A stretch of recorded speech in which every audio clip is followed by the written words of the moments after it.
Ron gave Harry a startled look. Neville, what? But an odd clunking noise sounded behind them, and they turned to see Professor Moody limping towards them.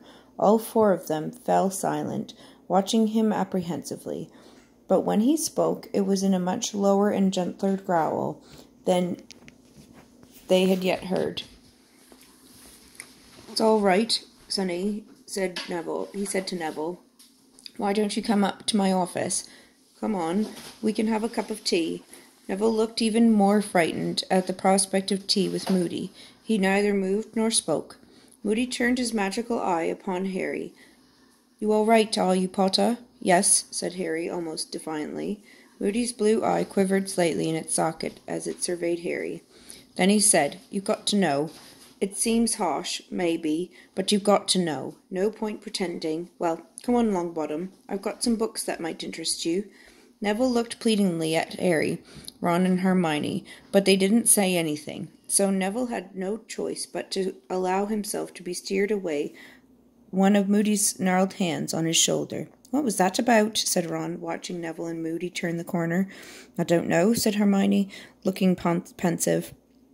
"Some nessin' their way," said Ron to Harry as they set off for the Great Hall. "Fred and George were right, weren't they? He really knows his stuff, Moody, doesn't he? When he did Avacadabra, the way that spider just died. Just snuffed it right." But Ron fell suddenly silent at the look on Harry's face, and didn't speak again until they reached the Great Hall, when he said he supposed that they had better make a start on the Professor Trelawney predictions tonight, as they would take hours. Hermione did not join in with Harry and Ron's conversation during dinner, but ate furiously fast and then left for the library again. Harry and Ron walked back to the Gryffindor Tower, and Harry, who had been thinking of nothing else all through dinner, now raised the subject of the unforgivable curses himself.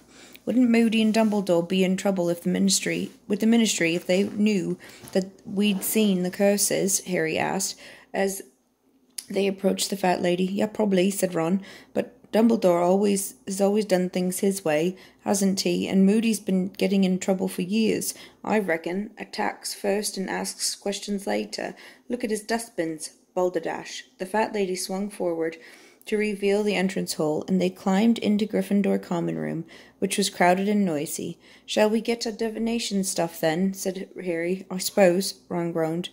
They went up to the dormitory to fetch their books and charts, and found Neville there alone, sitting on his bed reading. He looked a good deal calmer than he had at the end of Moody's lesson, though still not entirely normal. His eyes were rather red. "You all right, Neville?" Harry asked him. "Oh, yes," said Neville. "I'm fine, thanks. Just reading this book Professor Moody lent me." He held up the book, Magical Mediterranean Water Plants and Their Properties. "Apparently Professor Sprout told Professor Moody I'm really good at herbology," Neville said. There was a faint note of pride in his voice that Harry had rarely heard there before. He thought I'd like this. Telling Neville what Professor Sprout had said, Harry thought, had been a very tactful way of cheering Neville up, for Neville very rarely heard that he was good at anything. It was the sort of thing Professor Lupin would have done. Harry and Ron took their copies of Unfogging the Future back down to the common room, and found a table and set to work on their predictions for the coming month. An hour later they had made very little progress, though their table was littered with bits of parchment bearing sums and symbols, and Harry's brain was as fogged as though it had been filled with the fumes from Professor Trelawney's fire. "I haven't got a clue what this lot's supposed to mean," he said, staring down at a long list of calculations. "You know," said Ron, whose hair was on end because of all the times that he'd run his fingers through it in frustration, "I think it's back to old divination standby." "What? Make it up?" "Yep," said Ron, sweeping the jumble of scrawled notes off the table, dipping his pen into some ink and starting to write. "Next Monday," he said, as he scribbled, "I am likely to develop a cough, owing to the unlucky conjunction of Mars and Jupiter." He looked up at Harry. "You know her. Just put in loads of misery. She'll lap it up." "Right," said Harry, crumpling up his first attempt and lobbing it over the heads of a group of chattering first-years into the fire. "Okay, on Monday, I will be in danger of, burns. Yeah, You will be, said Ron darkly. We're seeing the Scroots again on Monday. Okay, Tuesday I'll, lose a treasured possession, said Harry, who was flicking through Unfogging the Future for ideas. Good one, said Ron, copying it down. Because of, Mercury. Why don't you get stabbed in the back by someone you thought was a friend? Yeah, cool, said Harry, scribbling it down. Because, Venus is in the 12th house. On Wednesday, I think I'll come off worse in a fight. Ah, I was going to have a fight. Okay, I'll lose a bet. Yep, you'll be betting I'll win my fight.